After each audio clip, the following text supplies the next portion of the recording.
Hi, for Saturday, September 26, 2020. This is the Pro and Con Show, the one and only Pro and Con Show. I'm your host, Michael James Ott.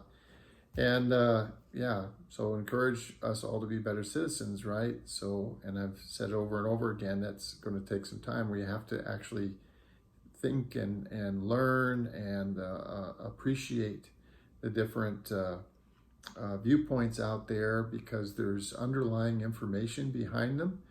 And we're going to find, as I've said many times, and you probably have actually experienced in your life on those times where you've actually spent time talking to someone that had a significant difference in viewpoint. If you actually spent quality time with them, you find out that, this information is what's driving them. And you come to find out that you actually have some common ground and some places that you can be in solid agreement. Today's show is called TYSON, as in Neil deGrasse Tyson. One of the things, and again, good citizen, right, is there's a lot of people that they don't seem to embrace science and mathematics and engineering and stuff as much as they should. And it causes problems because basically, again, ignorance. They are ignoring real factual information, and it causes us considerable problems. And so what I wanted to do was play. So Neil deGrasse Tyson was interviewed by Seth Meyers a couple of days ago on the Seth Meyers show. And I just wanted to play just a 5-minute video of Neil deGrasse Tyson talking about science and some elements of science that are very important to us today. So here's the video. Let me make sure that I've got this set up here. Okay, so here's Neil deGrasse Tyson showing up on an interview with Seth Meyers. So here you go. Hold on, please. The first thing I've heard in months that's not going to harm anyone. So thanks for that. Yes. This must be a very strange time to be a scientist and to see how people, particularly American people, are reacting to data. Is it as frustrating as I imagine it is as you watch the response to COVID? So that's a yes. It looks like the clenched fists are a classic yes from Neil. Yeah, that's my miming of how it feels. I keep wondering, what am I doing? And all these others who are on this landscape of science education, they have YouTube channels and books and video. And then I have to tell myself, maybe without all of this, it would be much worse. See, that's why otherwise nothing is working, right? So I don't know how else to feel good about any of this. But yeah, it's frustrating. And we went into that with the whole flat Earth people thing. I don't understand. I think science needs to be taught not as a satchel of facts, but as a way of understanding what is objectively true in nature. And then, as evidence comes and goes, you say, okay, they're good. That's good evidence. Oh, no. And then you can sort of ride the surf into the future of our understanding of how the universe works. And that's the only way to assure that civilization will survive ourselves. Well, that speaks to the fact that this is fluid. Obviously, we're learning more about this pandemic every day, and it's very unfair to ask people on day one to know all the answers they will have on day 200. You've described it as sort of akin to an alien invasion. Can you explain that analogy? Yeah, sure. I mean, think about it. Suppose aliens came and they were just going to be the enemies of all humans, right? We'd band together, wouldn't we? We would say, let's put down our differences because we have a common enemy that we must defeat. Well, the coronavirus, COVID, is exactly that. All right? It doesn't care what your skin color is, what country you're born in, who you worship, who you sleep with. It doesn't distinguish. It doesn't care. And all the things that tribally divide us, it only cares if you're human.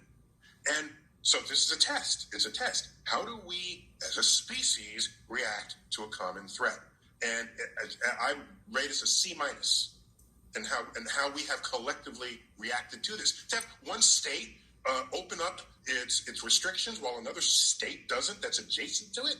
And I think to myself, that's like designating a peeing section of a swimming pool. That's exactly what that's like. So I don't know what to say. Well, I think you said it pretty well right there.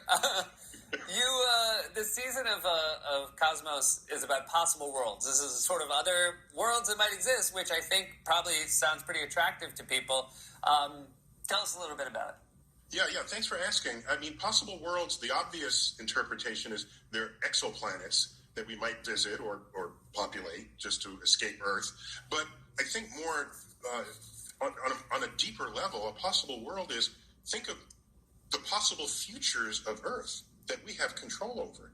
Each of those different paths is a different world. So possible worlds is very broadly interpreted in terms of how we can harness the power, the awesome power of the methods and tools of science and technology and engineering to shape a future where we will not only survive but thrive, and it's a future of Earth where our descendants will be proud for what we have done rather than embarrassed for what we didn't do or for the wanton neglect that we have expressed on trying to sustain our relationship with the ecosystem that has sustained us.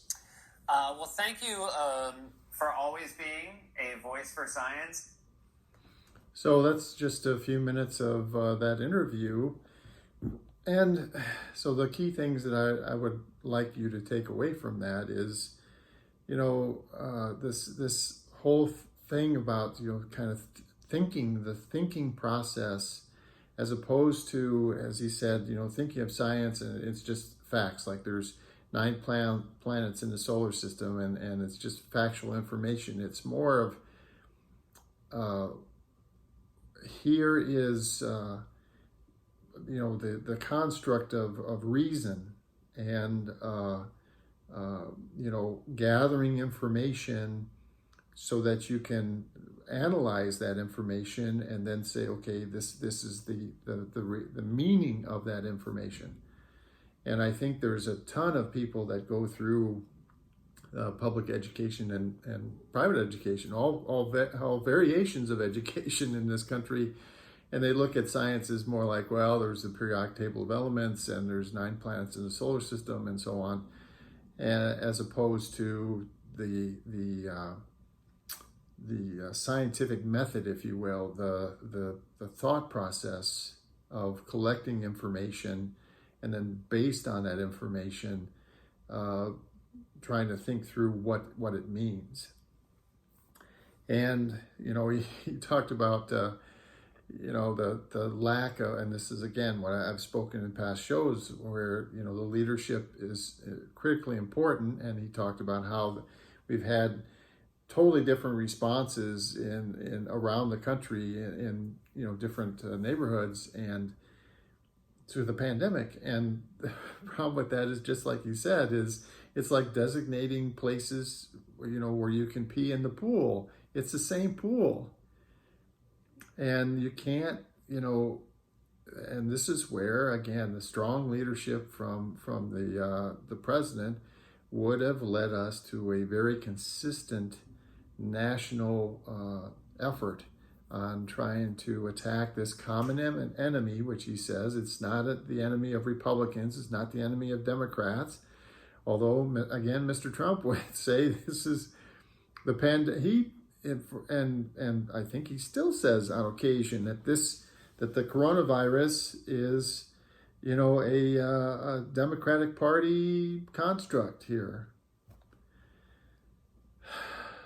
Anyway, so there's Mr. Tyson. I think he does a great job trying to do what I'm trying to do, which is trying to encourage people to to open their minds to the greater reality, to collect information from multiple sources, and then based on that collection, that amalgam of information, how do we go forward? What makes sense?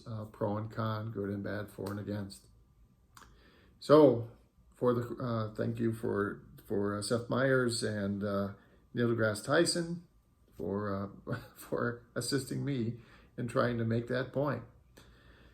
Till the next show, this is Michael James Ott. This has been the Pro and Con Show. Bye for now.